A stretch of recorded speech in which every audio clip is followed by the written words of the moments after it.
Eu quero ler para nós no livro de Gênesis, do verso 6 em diante, que diz assim: vendo a mulher que a árvore era boa para se comer, agradável aos olhos e árvore desejável para dar entendimento, tomou-lhe do fruto e comeu, e deu também ao seu marido, e ele comeu. Abriram-se então os olhos de ambos, e percebendo que estavam nus, coseram folhas de figueira e fizeram cintas para si. Quando ouviram a voz do Senhor Deus que andava no jardim pelo meio do dia, eles esconderam-se da presença de Deus. O homem e sua mulher esconderam-se por entre as árvores do jardim. E chamou o Senhor Deus ao homem e lhe perguntou: onde estás? Ele respondeu: ouvi a tua voz no jardim, e porque estava nu, tive medo e me escondi.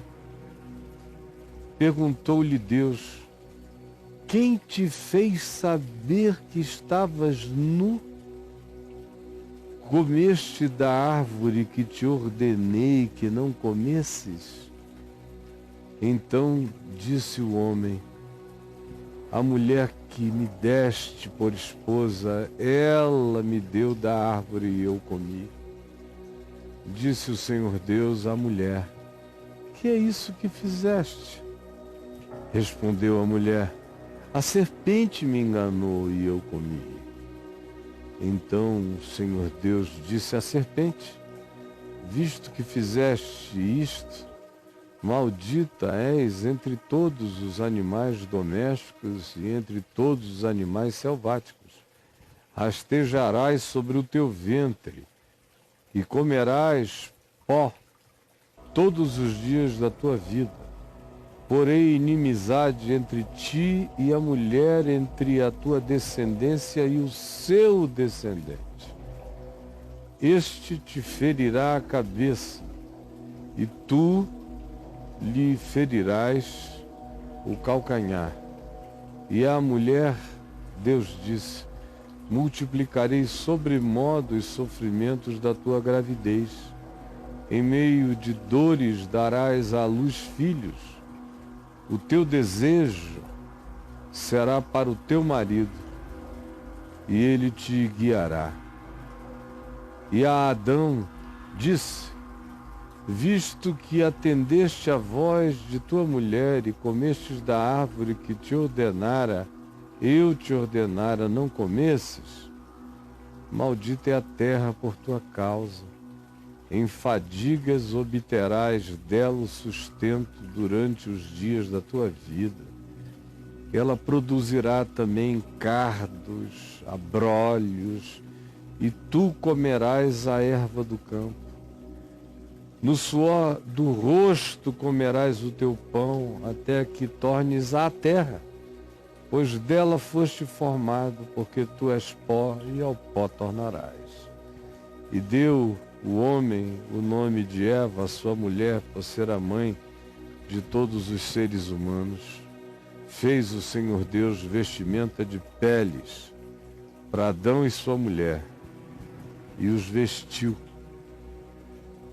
Essa é a narrativa mítica, eterna, em relação à civilização humana de durabilidade perene. É a primeira narrativa e é a narrativa essencial do procedimento da culpa humana. É o texto mais fascinante que se poderia conceber sobre os aspectos primais da nossa culpa, da nossa pulsão angustiosa, da nossa necessidade de nos escondermos, de acharmos lugares para nos escamotearmos, para nos defendermos, para nos mimetizarmos. Daí é que vem toda essa pulsão do cobrir-nos, do esconder-nos, do vestirmos-nos, do ocultarmos-nos. Daqui nasce o sentido posterior de privacidade, em razão da insuportabilidade da constatação de quem nós somos, da percepção da nossa nudez. E cada vez mais não da nudez física, animal, mamífera, não. A grande percepção é de natureza psicológica. É a nudez de ser que vai ficando revelada e ficará cada vez mais revelada, como aqui se revela. Transgrediram juntos. Alguém começou primeiro e fez a proposta e outro acolheu a proposta. Tanto faz quem. E cada um de per si acolheu. Portanto, cada um por si mesmo carregava a sua própria responsabilidade. Mas a culpa, a transgressão e a consciência dela que provoca a culpa não aguenta lidar consigo mesma em verdade. Então a primeira coisa é cobrirmos-nos, é vestirmos-nos, é impedir que os outros olhares nos conheçam por inteiro. É deixarmos de fora só aquilo que nos pareça admissível nas nossas relações sociais. O mais a gente esconde. E com o passar de milênios e milênios e milênios, a gente aprendeu a chamar isso por outros nomezinhos: fetiche, idiosincrasia, privacidade, direito à intimidade. Mas de fato são todas as coisas que nós mesmos não suportaríamos que outras pessoas soubessem a respeito de nós próprios.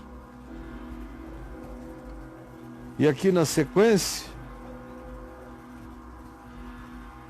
vem a constatação, a percepção da nudez. Esse olhar para si e dizer: não, eu é que quis, eu desejei. O tesão por comer isso foi meu. Mas ninguém suporta isso. Precisa existir um outro ser para a gente transferir. Adão, Adão, onde estás? Aí ele se apresenta e diz: é que eu ouvi a tua voz e tive medo. Porque a culpa produz medo. Medo. Medo de juízo. Medo das consequências. Medo. Eu tive medo e me escondi, me cobri. Quem te fez saber que tu estavas nu? É a pergunta. Quem?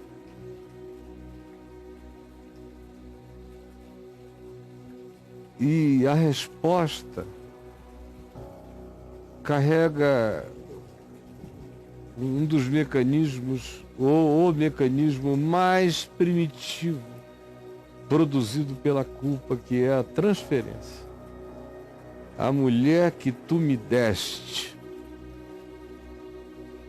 me deu do fruto e eu comi.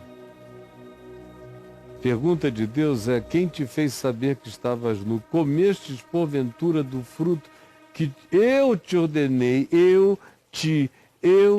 não tinha ninguém no meio, eu te ordenei, não comesses?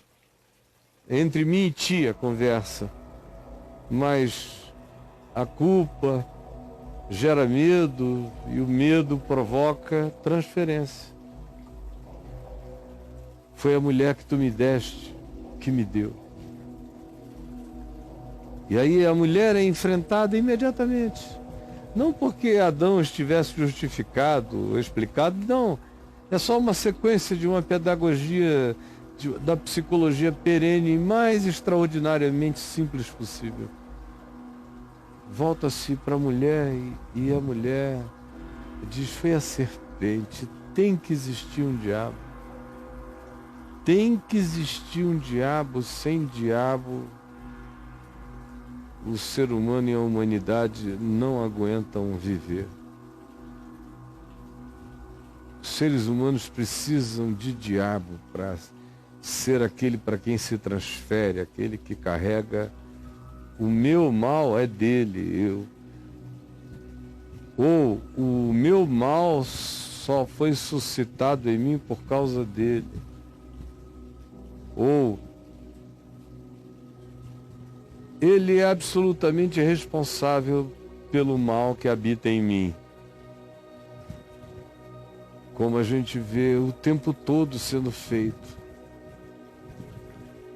E quando você transfere, você perde a autopercepção. Não tem nada que faça você, a partir daí, se enxergar menos do que transferir para o outro o que é competência e responsabilidade sua, como percepção, autoconhecimento e responsabilização existencial. Fui eu? Não. Foi ela. E ela diz: foi o além, ou foi a astúcia do mal. E aí,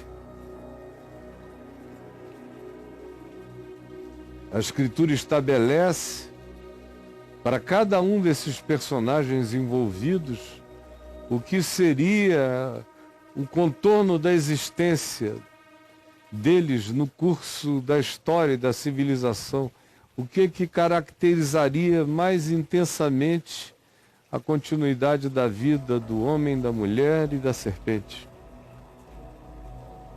e da arquetipia do mal. A arquetipia do mal se alimentando do pó, da produção da poeira dos humanos e devolvendo isso aos humanos. Os humanos comendo a sua própria poeira devolvida pela serpente. O prazer transformado em dor, em agonia, em labor, em parto de agonia.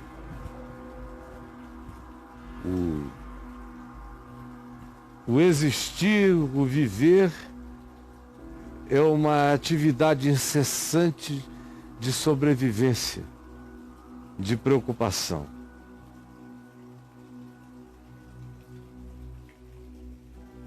E o que pode aplacar a angústia dessa existência culpada, neurótica em todas as suas ações, porque a culpa está presente em tudo que faz.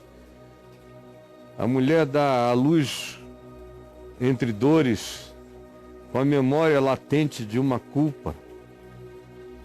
O homem trabalha com suores angustiosos.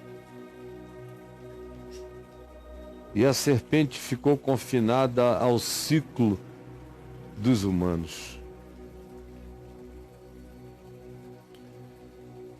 Tudo mais é apenas mudança de nomenclatura e acréscimo de trilhões de histórias a esse único e mesmo episódio, que define a arquitetura da nossa angústia culposa, como também é daqui que vem o primeiro sinal de aplacamento da culpa, quando se diz: fez o Senhor Deus vestimentas de peles para Adão e sua mulher e os vestiu.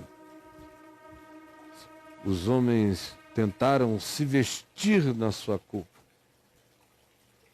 se cobrir na sua culpa, se explicarem na sua culpa, ou transferirem de si a sua culpa. Mas é o Senhor Deus quem pode vesti-los. É o Senhor Deus quem pode perdoá-los. E vem de Deus a sua cura. Vem de Deus a sua remissão. Vem de Deus a sua genuína cobertura. Vem de Deus.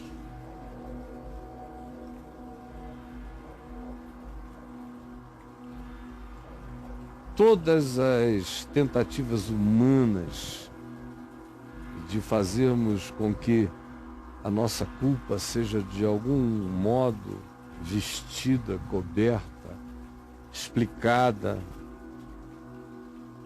estão presentes e se renovam nas nomenclaturas que ganham. Elas começaram aqui descritas como folhas de figueira.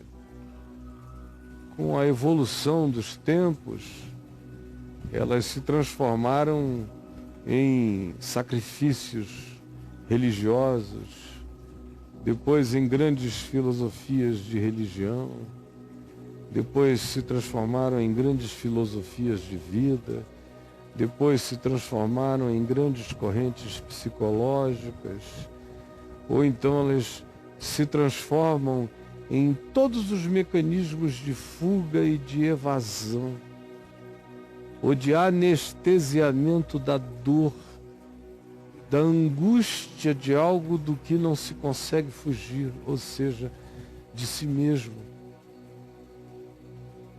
E de conhecer a si mesmo, acrescentando a si próprio todo dia mais coisas em razão das quais a gente gostaria de estar vestido e protegido para que outros não soubessem quem nós somos. Chega um ponto em que a gente se perde de si mesmo. A culpa constante leva o indivíduo a se desconhecer, porque ele não pode se reconhecer, é insuportável. Então ele se veste, ele se cobre, ele escamoteia-se, ele transfere, ele faz o que ele pode, como se diz, faz o diabo, literalmente, para escapar da sua culpa. Mas só há um que pode perdoá-lo, é o mesmo que pode cobri-lo e vesti-lo. E é essa consciência que eu quero ativar em você, em nome de Jesus. Que eu peço ao Espírito Santo que ative em você, abra, toque, desperte, ilumine, acenda a luz da compreensão. E não esqueça, só o Senhor Deus pode vestir você e pacificar você. Senhor, mesmo Deus eterno, único Deus vivo e verdadeiro,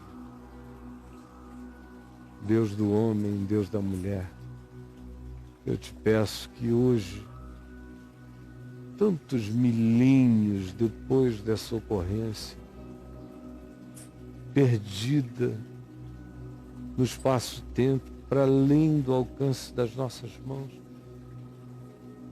mas que apresentam a arquitetura da minha angústia hoje, da minha culpa hoje, da minha vergonha de hoje. Eu quero pedir que tu nos salves de continuarmos nos escondendo. Por favor, traze muitos hoje à luz da vida, à tua presença, para que sejam vestidos de graça pelas tuas vestimentas, cobertos pelo sangue que foi derramado para que eu fosse vestido e pacificado. É o que eu te peço em nome de Jesus. Amém e amém.